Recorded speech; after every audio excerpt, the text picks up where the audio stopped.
Welcome back, guys. It's the Brothers Geek Out podcast. This is the Geek Out session, guys. So I do weekly shows, Geek Out sessions, where I have somebody from TikTok or anybody in the industry or outside the world get involved and we geek out. We don't just talk about movies, comics, but we talk about our passions as well. I want to say a massive thank you to Through the Cowl to jump on this week's podcast. Dude, I'm gonna leave all the intros to you now. I want that big WWF intro, bro. All the way from Bournemouth. Yeah, everyone, I'm Klynton. I'm one half of Through the Cowl. I do it with a friend of mine, Debbie, but she hasn't been doing it as much. We started in 2016. We had quite a few YouTube shows and stuff like that. And, life got in the way, we got busy and stuff like that. Earlier this year, I said to her, I want to rebuild it. Like life gets on top of you. And for me, I hate not being creative. Mm-hmm.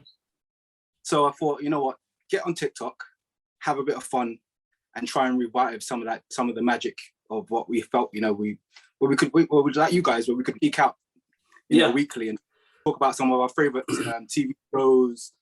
We used to go to the cinema all the time, so that's how we just built it up. We started with shows like Walking Dead.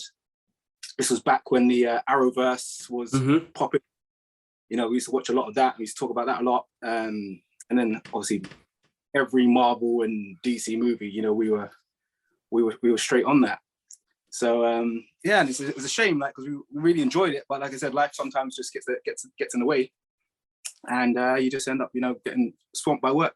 Mm-hmm. No, the reality is, man, it's a difficult one. I mean, for me personally, when we started this podcast, I think my brother lived in Hong Kong at the time. So he made the big move 10 years ago and said, I'm going to move to Hong Kong. I'll work there. I'll study my martial arts. I'll be in a happy place. But then I realized we started losing touch. And that's what happens with distance, isn't it? So we started losing touch. And then we said, all right, you know what? Let's promise to make one Skype call a week so we could keep in touch with each other's life and then talk about all the geeky stuff that we've been up to and doing as well. Yeah. And then from there, it went into, let's just put this out there in the world and see what happens. And we've been doing it for 4 years now. And we recently started off our own channel, because before I used to do it, I'm an artist. I've been doing art for years. I had an art channel, and that's where we used to do all the live streams and everything. But now we have so many platforms. We're like, let's push just the podcast out there and let's connect with people. As you said, like that kindred, that connecting with people that are into the same things. And here we go. We're here, dude. It's crazy because, I don't know if you're the same age as me. I'm 38 now. But I'm 40. Okay, I was going to say you look younger than I do. But it's growing up, we never had this, and all we had was the comic books. All we had was, say the ITV shows like The Incredible Hulk. Yeah. Or, I used to love watching, all the cartoons. Yeah. Because obviously I used to love cartoon as a kid. The Thundercats, I was a big fan of Biker Mice from Mars, He-Man. Oh my God, yes. SWAT Cats, all these ones and it was just those are what kind of got us through our childhood. When we went outside playing, when you were indoors, and especially if you come from a more of an ethnic background, sometimes the comic books and the TV shows were all you had to make you escape. That's right. Yeah, no, and that's totally. I totally understand that, because for me in that process was my getaway, and I didn't know how to, I suppose, deal with some of the outside world as we were younger, and how to connect as well, because I felt more comfortable watching the cartoon series or reading a comic book to connect with something that I can feel okay, I'm a bit different, and how do I kind of fit into this place? So I totally understand you there, dude. Totally understand you. Really quite funny because when I started out, my dad was quite strict. Mm-hmm. So, he was a teacher, so he always wanted me every Saturday, taking me to the library and stuff like that. And what I would do is I would always try and find the biggest book and then go over to the comic book section, stick the comic inside the inside the book. And sometimes, quite a lot of time it worked. I could check the big book and have the comic book inside. And then I, obviously I still had to read some of the big book, but then obviously the comic book was there just to to ease to keep pain. ease the pain, man. Yeah, no, I mean that's the I think suppose for coming from a cultural background and the strictness of it, you know. Yeah. Like my dad still asks me now, man. It's like, how are you still wearing superhero t-shirts? Yeah. I still get it now, and I'm like, oh, Dad. I mean, what can I say? Like, it's become a part of my DNA structure now. This is I live and breathe this stuff now, and like he's starting to get the idea of it. I mean, I bless them because they're working class. They that's the thing. Like, you know, it was all like, you know, structured. It was like go to school, get a job, stick at that job. Don't really have any sort of like hobbies and activities outside that. You know, eating dinner was the hobby for them. It's so true. It's so true. Just make sure you got the right amount of food on the plate, and you know he'd be happy. And and it's true. And it was that generation and that time, man. So like, I mean, for us now, like even though we're older, I'm just happy to have a platform that I could be able to just geek out with people, and like, you know, it could be about anything because we go from, you know, we talk about the everyday life things that we've gone through with the passions that we have, but we talk about, I mean, we're big fans of martial arts. My brother fights, you know, it all entwines. It all, you know, we grew up on kung fu movies, and I know you did as well, bro.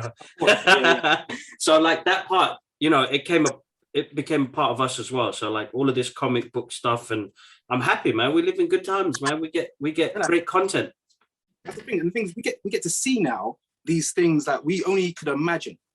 Like, you know, the comic books were great. You know, these TV shows are good.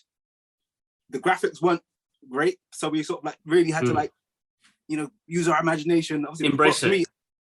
For me, animation, when they brought animation like coming forward, was fantastic because it was just like you could really immerse yourself in that world, kind of. No, that's right, definitely. You know? Yeah. Obviously, it was children's shows, so they couldn't show the real sort of like. They couldn't show Wolverine, like, you know, just like. The only thing he sliced up in that was Sentinels, and that was the only time he could use his claws. But anybody else, nah, he wouldn't do it, bro. They talk too much. Crack me up because I used to be like, watch these shows. He threatens everyone with the claws, and as soon as the fight starts, I'm like, hang on a minute. We got it at an older age that we're like, oh man, this was PG. They couldn't do blood and violence now. But I think they did. Well, it introduced us to a lot of characters, like the way we wanted to see them, you know.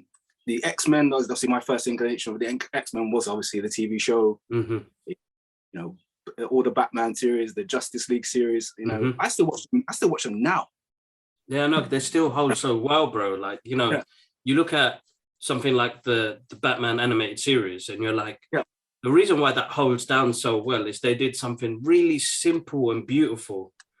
And really gave some depth to these stories that they put out. And I'm like, you know, you couldn't have done that any way better, man. Like, to please a Batman fan anyway, because I was scared of, like, as an artist, I'm scared of what I put out there for artwork and animation.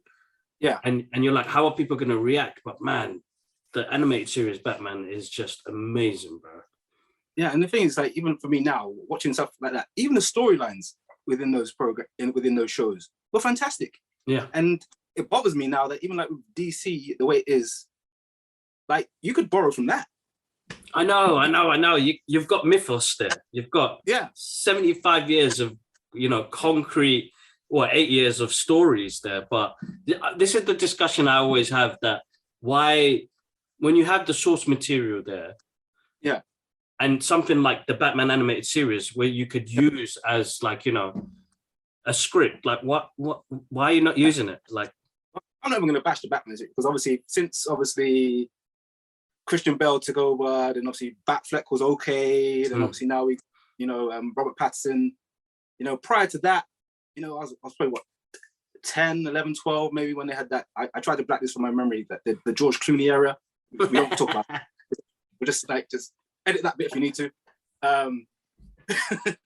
But, you know, we had the original Batman movies, which were, you know, leading down those lines of that dark Batman that we wanted to see. Yeah. You know, Michael Keaton, you know, he did well. Was it Val Kilmer? That's right. You know, fine. And then that period, which we won't mention. You know, back nipples, bro. Back nipples. yeah, yeah. You know, but now you know, even like the Justice League film, obviously Snyder Cut, fantastic. But all those characters that could have been introduced, and DC could have been on board or on similar platform with Marvel right now. They could have. It's just I feel like with what they did there is they rushed. You know, Marvel were halfway through their roster of characters, and DC were like, we need to pick up the pace and like try and keep up with these guys. And I think decision making there is very hard. Like when it comes to all of them guys were all under pressure. All like the studio execs were probably under pressure saying, look, Marvel are killing it at the moment. We need to put our foot in there. And then they forgot like how to make like good movies. They forgot how to make good movies. Like, don't get me wrong, Man of Steel is still my favorite comic book movie. I love that movie. And I love the fact that he didn't tell us about Clark Kent's journey. He told us a journey about an alien. Yeah. And that's, I don't know why that film got such sort of, it wasn't as well received as it should have been. I thought it was fantastic. So my issue, the people that I got general feedback from was, oh man, it's too much destruction, man, and people dying and all sorts. And I'm like, hold up, you're trying to tell me if Superman punches like a building that nothing's going to happen? Like, we're going to see some mayhem, man. Like, that's what I wanted to see. Like I've always wanted to see like a representation of Dragon Ball Z on the screen and powers. Yeah, yeah. So when you see their powers, like I want to see that, because if two people like that were fighting, this city is getting destroyed. That's realism there. Like, you're not going to have like let's go to another planet and fight over which they did in Dragon Ball Z, but they still destroyed that planet. But like, they're not going to go to like some clear area in the desert and say, yeah, let's fight here so nothing gets hurt. Like, you got to give it some realism, man. Go give it some threat. If you give it some threat, that it makes you enjoy it. It puts the audience into the scene. Exactly. It has to be like that. And I feel like people are like, oh, that's not our Superman. You know, Superman should have been saving more people. I'm like, he's trying to fight other Kryptonians, bro. Give him a second. This was the beginning, you know, and this was the beginning. He's learning. So he's not going to be the true justice in a true American way right now. He's going to be the guy learning. He was learning his powers. It's the first time he put the suit on, you know. It's the first time he flied. So all of this is like impulse and anger and intense. Like, but people just didn't get the story that this is a beginning story. I love this new concept, especially with the Robert Pattinson that's just come out, is the learning process to build this character. Yeah. So this is going to add longevity now. So they could go on from 3. They can even make 6 films if they wanted to. Of course they can, bro. Of course they can. I think what they did with what Matt Reeves did with the Batman is just, you know, amazing, bro. Like, you know, he grounded the character a lot more. He made us believe in Gotham City, like the way he done it. And, you know, it's a good pace. It's just what you know what? True Batman fans deserve that movie because we got a detective story. We never had that before. That before. So, you know, we had the brute Ben Affleck Batman, which was more action-packed. Then you had, you know, the gothic Michael Keaton, which I love that. I still love those movies. Okay. You know what? Fantastic. Joe Schumacher's ones, like watching them again, because I've been reviewing them ever since again. Yeah. And there's elements that Batman Forever will always be one of those favorites of mine because of Jim Carrey. Yeah. And how he played the Riddler. And I love Tommy Lee Jones playing Two-Face. I love that he was having fun with that role. And that wasn't a bad movie. That was fine. It was... At the time, it was good. For the characters we had at the time, the actors we had at that time, it made sense. But then you had the George Clooney one, which kind of, and he said it himself straight away. They're selling toys here. It's not even about story. They're going to put big names in the hair and we'll get it out. But I think, you know, everything has its like time, doesn't it? Like, you know, I think with any type of, like we're in a new era now where we get franchise of movies. Where back in the days that it wasn't like that. I mean, our franchise that we grew up with was like, you know, Rocky and what else? The James Bond series. Stuff like that. So we didn't get like this is a cohesive, like a story going through all the way through. And I think that's where DC found it hard to struggle and said, you know what, I think we'll try this sort of connected universe. but let's try some solo projects like they did. And look at Joker. Joker was amazing. It was a Joker good film. was great. Like, for me, like I did struggle with Joker because I thought for me that film could be anybody. Mm-hmm. It wasn't necessarily a Joker movie. I wasn't looking. You weren't looking for Batman. You weren't looking because for me, I couldn't see where Batman would fit in that film. Yeah, but you're right because he's too young. Yeah, Joker would have been this old guy, man. Can you imagine? Yeah, just one Will Smith, and that was it. That would have killed it. That would have absolutely killed it. I mean, now that you've touched on a slight little subject like that, I mean, do you still think it was staged, bro? I don't think it was. Now I've looked at it, I don't think it was staged. I think that Will Smith has gone through a lot. Yeah. And I think that was kind of like almost like the last straw for him. You know, because personally, what I said in one of my TikToks was Will Smith chose the right target, because if that was any other person, he wouldn't have done that. I think he's a bigger man. Will Smith is like 6'1", 6'2", maybe what they say in America, like 210. Yeah, that's right, yeah. Chris Rock is maybe 5'8". And, you know, probably what, 160 pounds. Yeah, you know? that's right. Yeah, that's true. You see, I didn't even think about it that way. Yeah. To me, it's like a guy in school who gets bullied every day, don't say anything, and then one small guy takes his chance that day to say something to him, and then he takes off all his anger on that little guy. Yeah, true.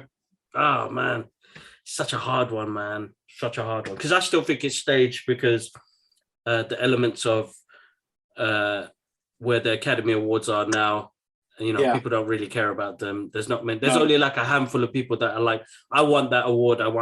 But there are some people that they make movies and they make it because they love what they do. Yeah, because one thing is, you know, what they can do every year from now on, slap somebody. Exactly. Yeah. To bring viewership back up, slap somebody. Oh man! But that was just me thinking, because Hollywood is a weird one, because you know you listen to what Jim Carrey said. Jim Carrey was like, you know, everybody's spineless. Everybody's spineless there, because not one of them went up to Chris Rock to see if he was okay. They all went up to Will. He was the one who assaulted the guy. Yeah, and no one could take a stance in Hollywood because they want to sell tickets. Yeah. So there's even a few weeks ago when, I don't know if you're a fan of Joe Rogan, I am. Like he had a stance and The Rock was like backing him, and then all of a sudden The Rock had to backtrack because it comes down to like his bread and butter, his target market. So if he alienates anyone, you won't sell tickets on this side. Yeah, that's right. So actors are kind of like they have to walk the line all the time. No, of course they can't veer and like give their own sort of real personal opinion on anything. It's a difficult one. So it is a tough one, you know, because you know they're in the people pleasing business. That's right. It's so true. It's so true. I did want to ask, like, what was your first? Do you remember your first comic book? First comic book. First comic book was. Who was it? It would have been The Incredible Hulk. Because at the time, Incredible Hulk, I can't remember which one was it. It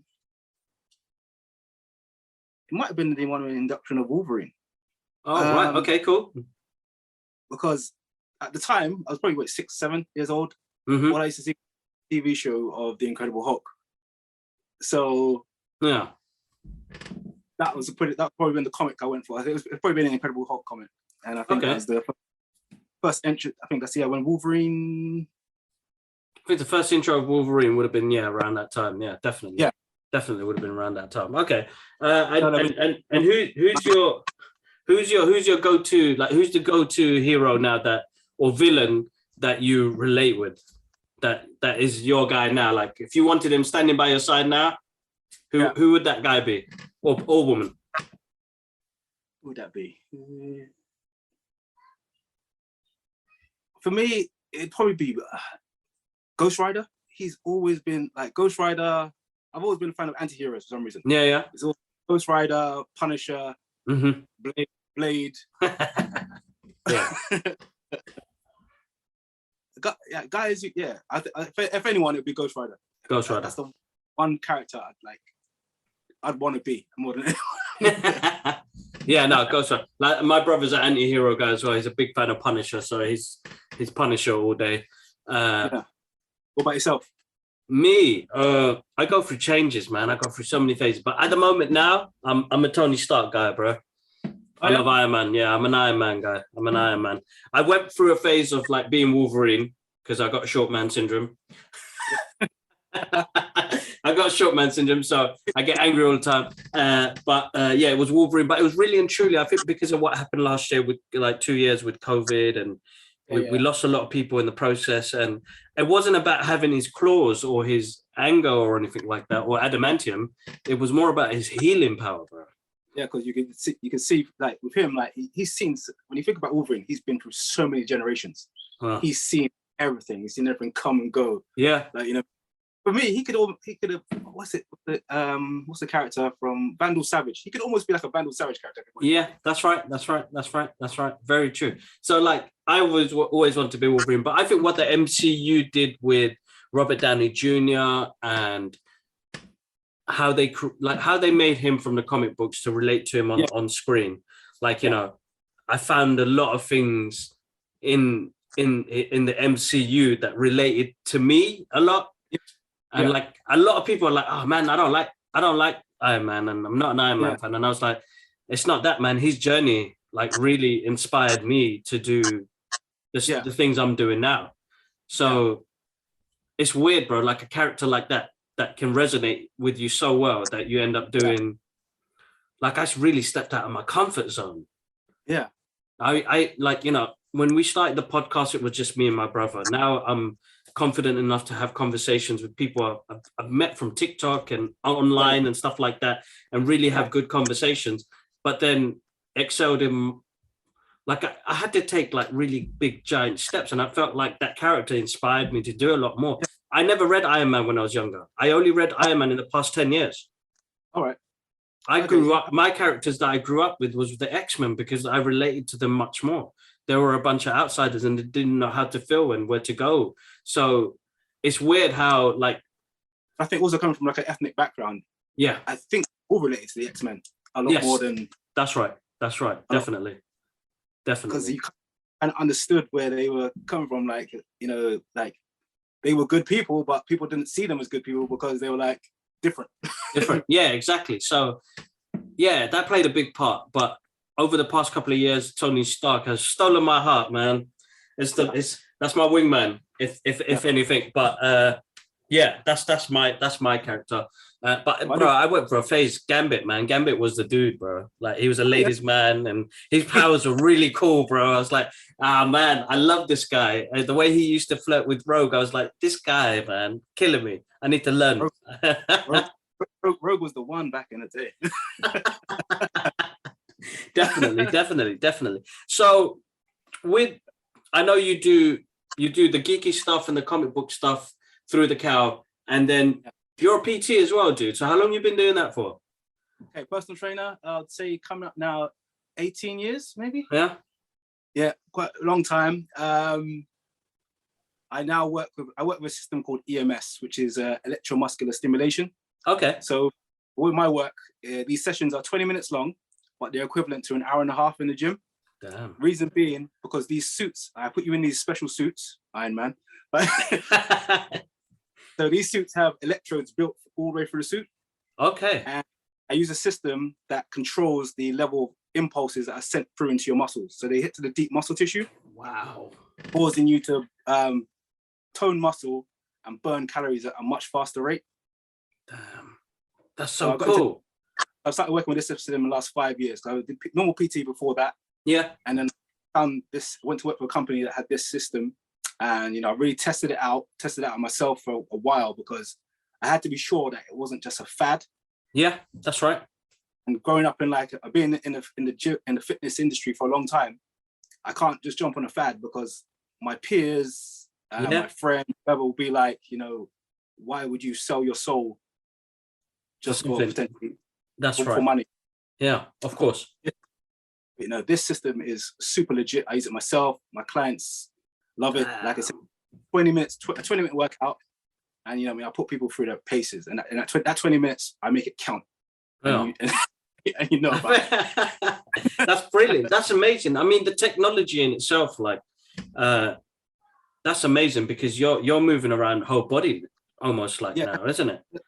In a normal workout, you say, I'm going to work my chest today, I'm going to work my back today, I'm going to work my arms. This system is hitting the full body the whole time for 20 minutes. So depending on what body part I'm concentrating on, everything else is still being hit. So your body fatigues, like within 5 to 10 minutes, you're already like felt like you've done a good 45 minutes. That's wicked. That's nuts. Like I can't even comprehend that because I'm that type of person that, like, when I am in the gym and I'm a cardio guy now, I do weights once in a while, but cardio, but it has to be like the way I've seen that I burn weight is it has to be 45 minutes to an hour doing cardio. And that's hard cardio as well. Like, hard running, boat rowing, the cross trainer for me to like proper break a sweat and to lose that. But to do that in 20 minutes, man. It seems unbelievable. And I've had that for the last 5 years. Oh, that machine can't do that. And I'm always like, all right, come test me. Come, let's have a go. Put someone in there, 6 minutes in there, like, how long we got left? Brilliant. I mean, you've put yourself through a lot of like physical strain as well, like when it comes to doing the training that you do as well, like mentally, like just for the listeners to hear as well, like for like it must have been quite hard for you, man, at one point to try and like peak to your like passion. What was me, I always started off doing sport. So from a young age I played football for years, all inspired by comic books because all my favorite characters were the peak of physical ability. Like I was obsessed. Like it was head. Like I used to watch Dragon Ball Z. And of being able to get, wear weighted vests, getting in a hyperbolic time chamber, sick, all that sort of things. Like that was stuck in. I would like train all the time. I'll be at home. I'll put my favorite cartoons or whatever. I'm doing push-ups. Training as well with it. Perfect. Everything Goku did. So I'm like, I've got to be a Super Saiyan. I'm gonna make this happen. Like I'll stand in front of the mirror, like try to scream. Bro, the amount of slaps I got from my parents because screaming so loud, me and my brother screaming so loud in the room. They're like, what the hell are you doing, man? Scared us. But that kept me on the path where it was just like a lot of things that teenagers do, I didn't partake in that because my favorite superheroes weren't doing that, as far as I know. Batman, Venom. Obviously, like Batman, like you said how what he could.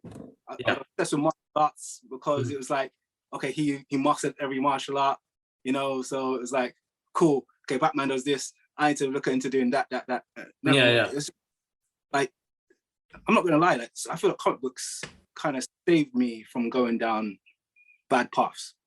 Understand. Totally understand on that. Yeah.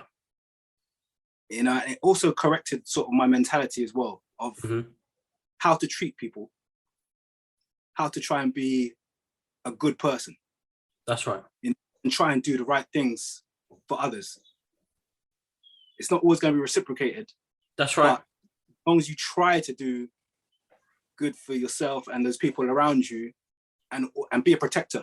And that for me is that's a big thing because I've got 3 kids, and being a protector, I want to make sure I protect them in every way possible. Of course. I recently, my girl's 3 years old now, and it's all I think of, and it's how can I protect her and what can I do, and trying to give the life lessons that I learned from comic books because it was hard enough, like my dad was working 3 jobs, my mum was working 2 jobs, so they were trying to help us survive, but in the process we lost the part where we didn't get much time with them, and the comic books did honestly, wanted me to be these guys, learn martial arts and treat, as you said, treating people. It'd be cool if I got like your talent, if I could draw and stuff like that, but I couldn't draw, so I had to just get myself in the hyperbolic time chamber and. Well, you did it. You did. You trained, bro. You got that body, bro. Damn. Like me, I got to put a lot of work in, bro. But I sit at a desktop drawing, and the weight just gains because you have to look after yourself, like mentally and physically, what you're eating and the rest of it as well. But yeah, so like I said, so I've been doing the job for about 18 years. Last 5 years with the EMS, which which is great, and it keeps me focused. I do all right from it. Kids are fed. That's good. That's the main thing. But you're providing, dude, and it's a hard battle, because I always tell like my brother, like COVID put my mental health through a lot of madness, because I didn't know, am I going to pay the mortgage on time? And what the hell does furlough mean? Like, I don't know what furlough is. The thing is, I know now, like, I'm capable of, dude, and I've got no shame. If I have to work whatever job it is, I'll do it, because now I have people to feed. I have my responsibilities. So, like, I've never grown up in a way where the hierarchy chart of this is where I am and this is where you are. I was never raised up like that, and I would never treat people in that manner. When somebody tells me they're a manager of something, dude, that flies right over my head. Unless you've got like an Action Comics issue 1, then we can talk. But titles, they don't really mean nothing to me. No. And job role doesn't mean anything now that, it's weird, bro. Like, having kids has really changed my mind mental, and the mental strain that you go through as well. Like, I feel like I'm much more tougher on making decisions, and and we go through so much, and we go through so much changes. So it's amazing. Have you tried getting your little one into comic books fully yet? Well, she knows. She goes around the room saying, "I'm a superhero. I'm a superhero." She doesn't know which one yet, but to be honest, like, for me personally, like, she knows I love this stuff, and I think that's where we connect, because I could sit down and watch cartoons with her for hours. But I'll hope she'll find her own way, man. She'll find her own path, and if she's interested in the same things as Daddy, then I'm over the moon. I've got everything ready. All the books are ready. Everything's ready to take her on her journey. But like, for me now, like, as you said, being a protector, like, I'm teaching her Wing Chun as well. She's starting to get the concept of martial arts, but I don't want her to suddenly just deck somebody in nursery or school. So, like, you're like teaching her like small amount of stuff, but like Wing Chun for me, like, changed, like, good year. I've been training that now, and it's like really changed my mentality on how I carry myself as well, because it's not something where I'm going out there to look for stuff. It's really protection wise. There's also it gives you confidence in regards to, like, you can protect yourself if you need to. Yeah, exactly. And that plays different, like, mind game completely, because you're like, I know 1 or 2 moves, but will it help in the situation until it happens? But I've realized, like, I don't need to get myself into any situations. I can practice martial arts and I can get on with my life. You know what I mean? And martial arts helps with even everyday stuff mentally as well. Meditation, breathing, all that stuff, man. That's all it takes. Because I'm about to start doing jiu-jitsu. I've been obsessed with jiu-jitsu for years, but I just never got around to doing it. Yeah. And the last 12 years, I play American football. Nice. And I'm starting to realize I'm a little bit older now, getting older now. The body's not holding up as well as it used to. I had a bad back a couple of weeks ago, and literally it took me 5 weeks to recover. Oh, man. Okay. That's when dude. Before that, I thought I was Wolverine. Like, I thought I could. The longest it took me to heal was a week. But now it's doubling up. It's doubling up. It's not the same. So, so now, like, the season's about to start. My team's like missing me. Like, you coming back? And I'm like, I don't know if I can do it again. Yeah, it's weird, isn't it? That's a hard one. And you've been doing it for so long as well. That's really hard. Yeah, that's so hard. And I still feel in shape. I still feel like I can do it. But then you got guys in the team now who are like in their early 20s. Yeah. I'm like, that's a hard, rough game, man. Like, that's a lot of pounding, bro. That's a lot of pounding. So jiu-jitsu is going to be good though, man. A lot of groundwork, that will help you get out of sticky situations if in case. But jiu-jitsu is a really good one. My brother does it and he absolutely loves it. He's a big fan of mixed martial arts. I mean, the reason why we were inspired by Joe Rogan, dude, to start this podcast as well. Yeah. So it was only like, literally two people talking, and then, sometimes we have groups. But I realized when you have groups, the chatter goes all over the place. So it was like one-on-ones, dude, because I can't do this. It's too much to look after as well. So that's another part. You recently saw Morbius, didn't you? Yeah, I did. Yeah. Now, okay, this is going to probably be an unpopular opinion, but I don't think it was that bad. Like, I've seen a lot worse coming out of Sony. Mm-hmm. Yes, the story was a bit all over the place. Yes, the end credits are a bit all over the place, but the actors were good. Mm-hmm.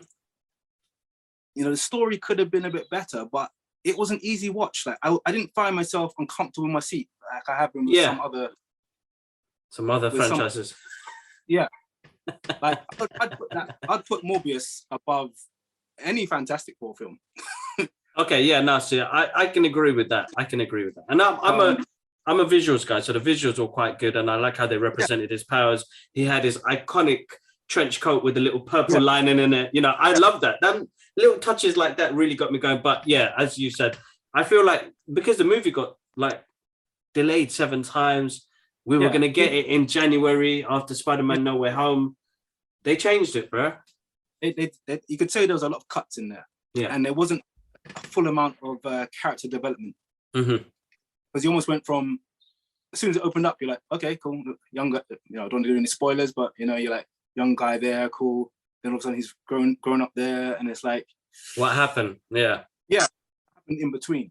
That's right, exactly that. And I did so. This is not really a spoilers. You guys have seen this in the trailer. So the beginning part of the movie, you see him come off the helicopter, talk about these bats, and do that thing that he did. That is a pointless scene. That is a pointless scene. Because it didn't have nothing to do with later on. Yeah. They were just his mates. That doesn't make sense. It's a really weird thing that happened. But no, as you said, man, because I think Matt Smith, who played the villain, was really good. It was really good. Yeah, he seemed like he didn't even need much makeup either. No, he didn't. He looked like he was having fun with the role. Gerard was really cool. I think the motives in the story were quite difficult, but I mean, listen, for me, again, look, I'm happy to get this content on the big screen and watch it, to be honest. Like, I'm not, doesn't bother me. But Morbius, for me, my first insight to him was when I used to watch the Spider-Man animation. Animation, yeah. And Blade was there. Yes, that was the one. Yes. In my mind, I'm putting this story together because I'm like, oh, so Morbius is here. All right, Spider-Man's not gonna show up, but maybe Blade might. But obviously, I remember Blade's MCU. This is where the whole problem lies, because it's so much crossing over. Like you just feel like Sony need to just give up the rights and say, look, just give us a little kickback when you make the film. You know what though? They could have made a deal like that, but they're far in too deep now, and they can't. And we got something great a couple of years ago called Spider-Man Into the Spider-Verse, which it's fantastic. Probably one of my favorite movies of all time. Like I came out in tears, bro. I came out that cinema in tears. My brother like, "What are you crying for, man?" I was like, "Bro, that was beautiful, bro." Yeah, it was just like Miles. We get to see Miles and the Spider-Verse. We got 6 like Spider-Man in a movie. Like, it was, and it was a year. I think it was just after that. Stan Lee had passed away, and it was like, this is emotional, bro. I can't take it no more, man. This is beautiful, but like. You're right. There's too many. That multiverse thing is really confusing the timeline a little bit. Yeah, and sorry. That's all right. What happened there? Sorry, my brother. Is it come back? Yep, you're back. Right. Yeah. So it's been. For me, it was good to see Morbius. I wanted to see that. I also liked Tyrese's character. Yes, that's right. And I like the way how he wasn't phased. It's like, I do this every day. This is regular for me. He played it well. He did play it well. And they remember the cut scenes from him as well, because they didn't show his little bionic arm. Yeah. And which you see in the trailers. So you're like, oh man. Because obviously you going into obviously going back into the comics and stuff like that. It's only like the last couple of weeks I scrubbed up a bit more on Morbius. Obviously, like you want to know like what might come your way. That's right. And like if they build on that character, because in the comics, Morbius and Simon end up working together in the future. So I think you could almost like let grow Morbius, that bring out another film, and like maybe grow that character, and Sony could maybe work their universe a little bit better, sort of thing. Because obviously you're gonna have was it Man-Wolf? Yeah, so we've got Man-Wolf and we've got Craven. We've got so many. They've got a lot in the works at the moment, but I just feel like how messy this one was. I don't know where it would go, because the way they left the ending of that movie, I was like, oh man, you just finished it off like that? Which Spider-Verse do you think they are in? I know which one I think they're. So I originally thought they were going to do it in the Andrew Garfield one. That's who I think. I think it is that one. Yeah, so I think that it was in that universe, but the director has come out and he's confirmed it, hasn't he? The director must be pissed because this movie got cut up like 700 times. He thought we would, because bro, it's an hour 40 minutes long. Yeah, so pretty short. I'm sure there was a 2.5 hour version of this. Yeah, and more Easter eggs and more cameos. Spider-Man No Way Home, and because of the hype of that, I thought Morbius would have come out perfectly in January. Yeah. But you could blatantly tell how much content was pulled away from that. Yeah. And confused the timeline at the end. Yeah. And it was like, okay. But Andrew, but the director came out and said there was going to be Toby references in it. Yeah, but I don't know if Toby can handle these guys. Yeah, I know, man. He was looking old in No Way Home, man. Bless him. Like, as much as it was such a geek out moment, like when we saw that, I was like, damn, man, he's old, man. Like, Andrew Garfield still looks all right. He looks cool. Yeah. He can handle it. Yeah, but Toby is like, oh, dude, I feel like he's gonna have his back problems kick in again. If you imagine Toby versus Venom or Toby versus Morbius. Nuts. That'd be absolutely nuts. That'd be so cool. So, dude, you got any other stuff that you're like that you're into? I saw you cosplay as well, bro. Yeah, I know.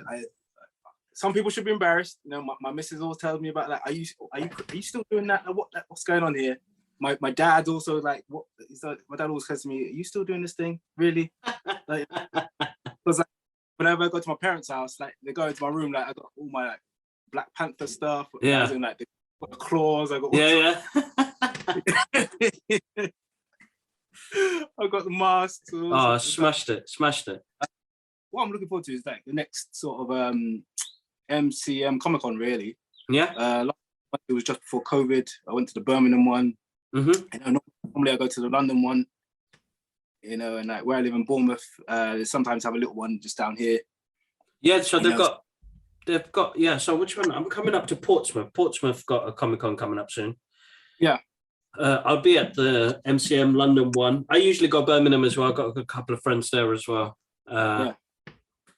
So I'm looking forward to the shows coming back together because I get to see everybody in the flesh. And that's where I make most of my connection with other artists and, geek out and the rest of it. That's one of my things as well. But cosplays, man, I love it. Yeah. So good. You did Blade. The one that you put up recently was Blade. And I was like, man, that's sick.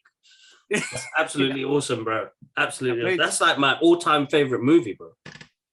It's one of the best. Like, he started everything. He started it. Yeah, he started it, bro. Like that. He doesn't get the recognition. They doesn't get the recognition. Like, that he was the one who put the money on the table. Exactly. That first Blade movie. Yeah. Oh my God. Like, and it still stands so strong with any of the other movies that are out now when it comes to martial arts, visuals, cinematography, script. Yeah, like, it's so good, bro. Like, it's such a great film, like, of a character that not many people would know of, but it was so badass, bro. So badass, so good. My only gripe with Blade 1 was how they did an editing at the end where the blood monster. Deacon Frost wasn't meant to be a blood monster. Mm-hmm. He was supposed to get a bit bigger and a bit stronger. That's right. That's right. And that would have made it just so much more epic. Yes, but, of course. But Blade was fantastic. You know, I think I just turned 18 at the time when it came out. Yeah. I was 17, sneaked into the cinema. And that was my first like R-rated 18 movie, and I was like, this is the best thing ever. Yeah, that was brilliant. So good, so good. And it's like, if they do some multiverse stuff, man, bring back Wesley Snipes, man, because he's awesome. He deserves it. He deserves it. He deserves it. Blade 2. A lot of people don't. I don't know how people feel about Blade 2. I love Blade 2. No, Blade 2 is amazing, bro. Man, Blade 2. The whole brood, the team up, you know, Scud. Yes. Obviously, Daryl from the Walking Dead. Yeah. Donnie Yen, bro. Like, I felt bad because they only gave Donnie Yen like one kick in that movie, and a little jump scene before he got bit, and it's like, oh man, come on, man, Donnie Yen, man, we needed more. But listen, bro, I think the story. I think what the director's name's gone right out of my head now. It's gonna bug me now. But he did a great job, bro.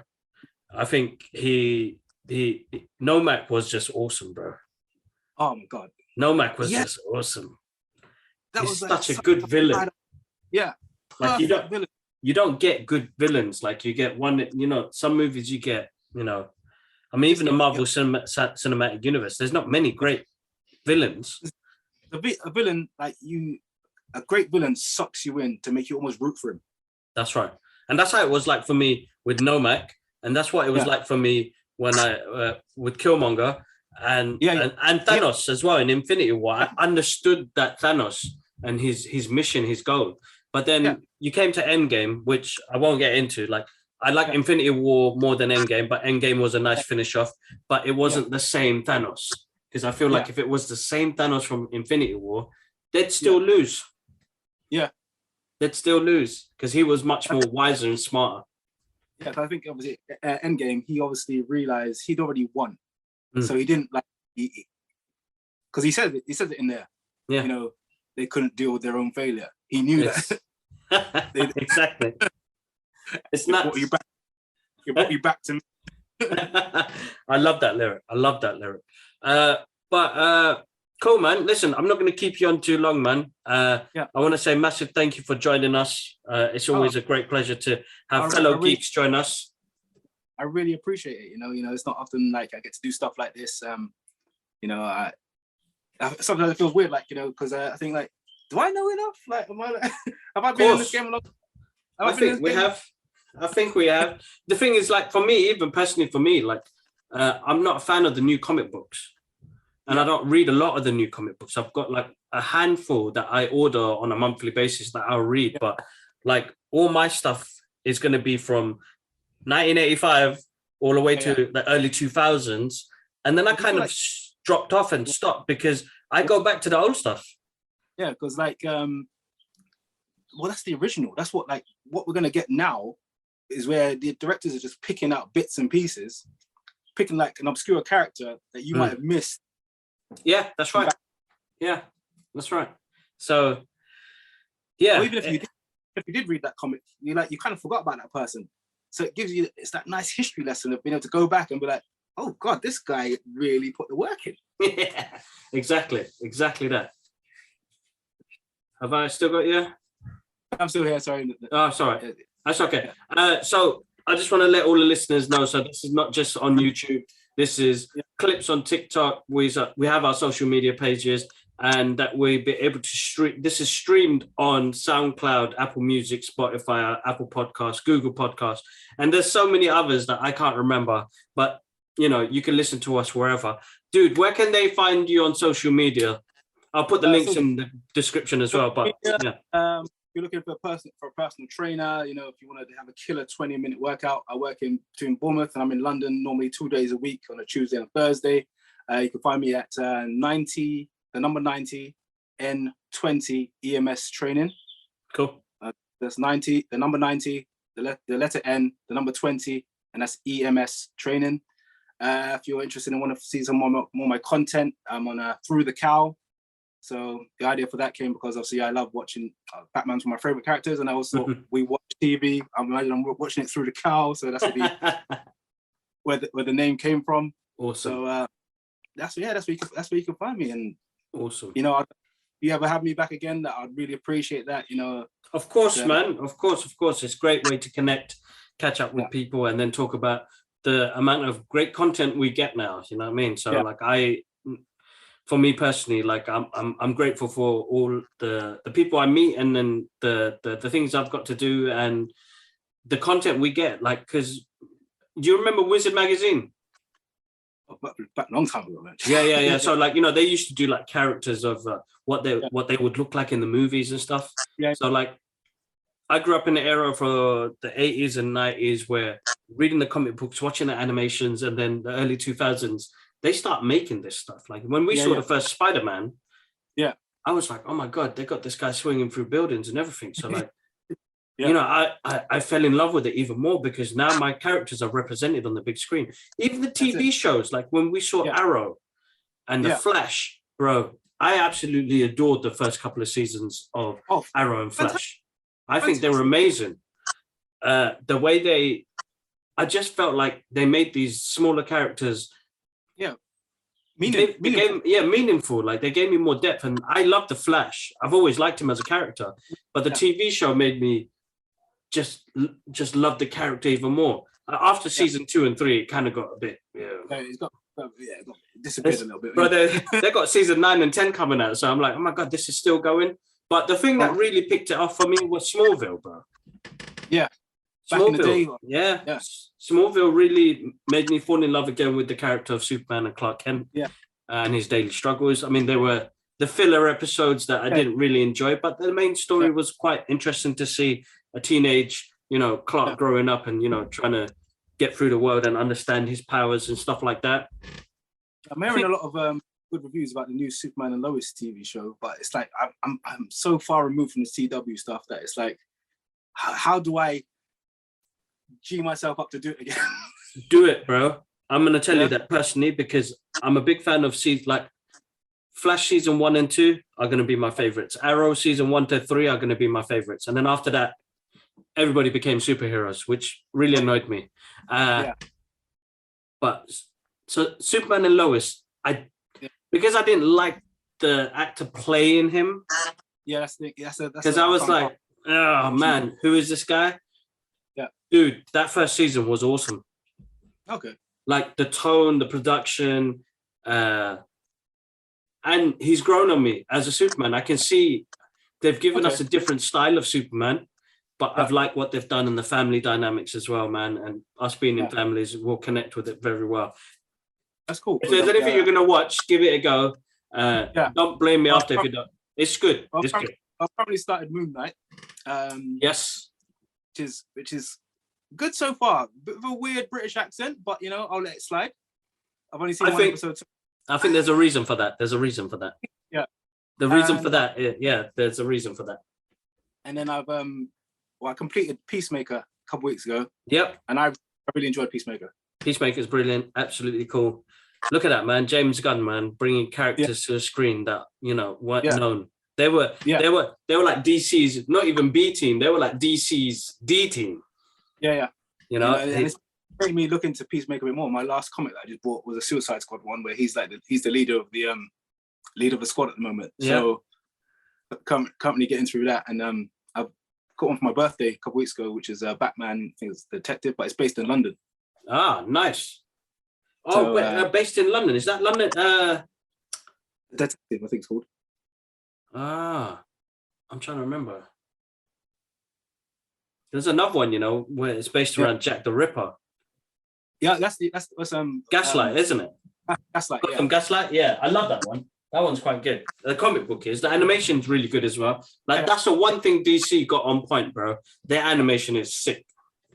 They win. Hands down, they win because when they did Red Hood, and my Red Hood was just. I love that animation. Like, I love the comic book, but that was so good.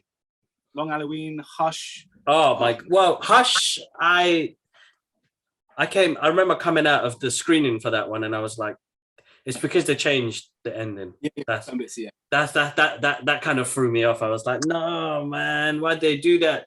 But listen, man, adaptation to any other comic animation is going to be the best way forward, and then movies later on. But no, that was great. One I'd love to see before I go is Assault on Arkham. They need to make that. They do need to do that. Definitely, that'd be. Oh my god. Could you imagine if they put that on the big screen? Like, that's gonna be nuts. That would be nuts. That would be amazing, bro. I'd love to see that happen. Oh man, awesome. So good. Perfect. Yeah, exactly. That's what I was gonna say. Oh, I can imagine it. Come on, Warner Brothers, if you're listening. Yeah. Do it. They're listening to you. You're the man. Like, you're doing it out here. And I'm jealous, but I'm also proud that I get to know you. And see man. Thank you very much, bro. That means a lot. Listen, I am just a kid, and I've said it before, a kid from Tottenham that has been lucky enough to experience some of these events. And I'm thankful for all them guys that get in contact with me to say, I'm an artist, bro, really and truly. Yeah. And I work for an education company. Yeah. But I love art, and I'm happy that they saw my art. But I think, like, I'm not a numbers guy. I'm not the one who has a big following. I'm not a bit about that. I'm about what content I put out, what positivity I can put out into the world. And what you love. Is do what you love. Exactly. That's the main thing. And I learned that 10 years ago. And that's why I keep saying this guy, he showed me that you could do so much more, but you have to make that dramatic sacrifice and change. Once you make those things, and then your whole life it's weird, bro. Your path rolls out right in front of you, and then you end up doing. I mean, we've got to do the 9 to 5. We've got to survive, but then you get to do the passions and the things you love in the process, and then and that's a big thing. You've got to do that. You've got to do something for yourself. Yeah, exactly. Especially us men as well.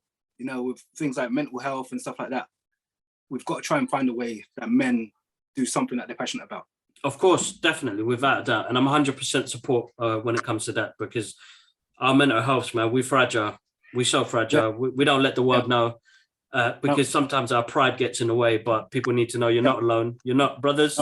You brothers are not alone. Yeah. You could always speak to somebody, just reach out, and it's not even that. Just do something that you love, and then you realize, like, it plays a part of, like, I do my daily rituals of, yes, I do my prayers and everything, but like I meditate, bro, in the morning. I had a car accident 3 years ago, which was just before COVID kicked off. My daughter was born, and I had a head-on collision. Jesus, yeah. And which has damaged my lower back. But I do, they've given me medication, physio, and everything through that process. But yoga, meditation, pain management with my own mental health. Yeah. I've been able to still continue to move forward. And yes, I'll have my achy days, but that's just age. That's just age. Things we can't from, but yeah, definitely. Exactly, man. Like, just again, as I tell everybody else, like, I'm a kid from Tottenham who just loves this content, and I'm happy to share that with everybody else. And if I can help people on their journeys, the podcast was there. That's what my brother said. Like, talk to people. You'll meet people, and who knows, bro? Somebody's going to reach out to you, and they're going to be like, "I saw your podcast," and and great things happen from then. And it's just a chain reaction of how you go from there. But that's me. We're in a fortunate state where we're happy with things. We're positive. We're out there. There's a lot of guys who say are into our industry, love the geek stuff, and they sit home. A lot of us will sit home alone and not like, and inside their heads are not like in a great place. Yeah. So you need to keep doing what you're doing, so that we put that content out there. Make someone laugh. Just keep doing what you're doing, my friend. No, I would, and you too as well, bro. Because your Tom and Jerry one had me in tears the other day. I was dying, bro. I was in tears. But no, honestly, like I told, there's another person that I met off TikTok. His name was Sam, and he was like, he was worried about the numbers and stuff like that. And I said to him, like, no, just continue doing what you're doing, because as you said, you connect with one person and make them laugh, their whole day changes, bro. Yeah, and that was you that day for me, because it was like, basically my office where I work, they've changed. Yeah. It's like 50-mile journey. It's a 2-hour journey for me. it's a really hard day for me. So when I get back home, I miss putting my daughter to sleep. So it's really hurting at the moment. But that video made me laugh and said, all right, you know what? I can change things and I can have control of some things, but you know, some people, like you did, you looked up in a way. I'm into fitness, I do all this sort of stuff, but I'm a silly goose, man. And I just like to have fun. And I like to, if I'm not going to be an actor, I still like to be a bit entertaining. Yeah, of course. Sometimes my TikToks make me laugh when I'm doing it. And I'm just like I'm trying to do the TikTok and I'm laughing myself. Especially if it's sound that I know from like loads of different films. And I'm like I did one that I couldn't stop laughing about, was the one from Don't Be a Menace. Oh, bro, killer. That movie, again, it's like ingrained, but that scene, bro, with the cheeseburgers, bro, you smashed it. My sister was like, are you sure you want to post that? Really? I'm like, yeah, why not? Why not? It's goofy, of course. It works, man. But guys, make sure you check everything out. The link's in the description, guys. I'm going to have it floating around like I usually do. But if you guys are listening on a podcast, then make sure you type it down on, was it Instagram, the first one? Instagram, number 90, letter N, 20, EMS training. And then through the Cowl on TikTok. Through the Cowl on TikTok. Make sure you check that out. But dude, massive thank you, man. Listen, have a wonderful evening. Thank you for your time. We'll catch up soon, yeah? Yes, definitely will do, dude.